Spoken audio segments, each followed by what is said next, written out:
La tension sexuelle est ce désir qui va naître entre deux individus. C'est plus ou moins perceptible. C'est ce que les autres vont appeler la fameuse électricité dans l'air. À noter qu'une tension sexuelle est partagée. C'est en gros ce moment où l'envie de l'autre est assez forte pour être frustrante si elle n'est pas assouvie. Et dans les faits, ça se traduit par l'effet indéniable que l'autre nous fait quand il nous regarde, nous parle, nous frôle, nous chatouille, nous tétille.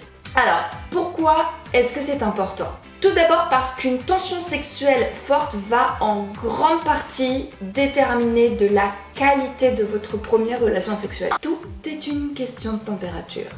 Encore faut-il savoir la faire monter. Alors, beaucoup de gens pensent qu'une bonne entente sexuelle est avant tout une question de feeling. Mais outre une certaine part de biochimie qui nous échappe, il faut bien comprendre qu'il existe diverses strates de langage qui vont influer sur la tension sexuelle. En gros, l'être humain possède 4 manières de communiquer. Il y a le verbal, c'est en gros tout ce qui sort de votre bouche. Ensuite, il y a le paraverbal, c'est la façon dont les mots sortent de votre bouche. Ensuite, il y a le non-verbal, ça c'est la façon dont votre corps va communiquer en même temps que les mots sortent de votre bouche. Et enfin, le subliminal, c'est tout ce que votre attitude ou les mots que vous allez employer vont évoquer à l'autre de manière plus ou moins consciente. Et c'est sur ces choses-là que vous allez pouvoir influer. Exemple, il y a quelques jours, vous avez rencontré Églantine en soirée et là, vous la retrouvez pour un premier encart. Vous avez donc quelques heures pour passer du statut d'inconnu au statut de mec assez connu pour l'avoir toute nue. Encore faut-il lui en donner l'envie. Et pour que cela se passe dans de bonnes conditions, il est nécessaire de respecter certaines étapes. Et sachez que même si vous n'en avez pas forcément conscience,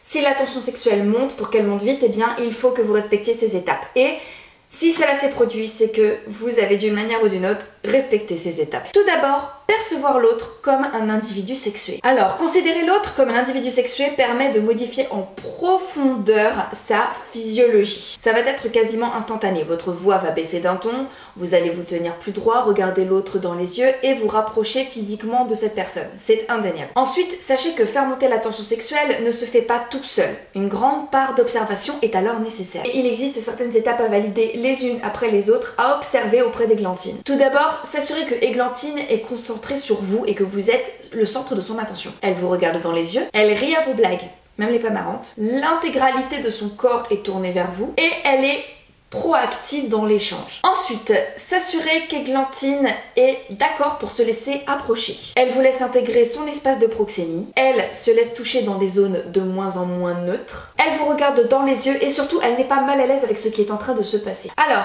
comment sait-on que c'est le bon moment pour passer à l'offensive? J'entends par là l'offensive physique. Le meilleur moment pour lancer l'offensive et passer aux choses sérieuses, c'est quand vous sentez que ça ne sera jamais aussi bon ni aussi fort que là, maintenant, tout de suite, et que l'envie est vraiment là, est vraiment présente, et que vous sentez que l'envie est à son climax, et que vous n'en aurez jamais autant envie que là, maintenant, tout de suite. Quand le simple fait de se regarder dans les yeux ou de se frôler suffit à produire son effet. Et toutes les étapes en amont que j'ai décrites auront servi à ça.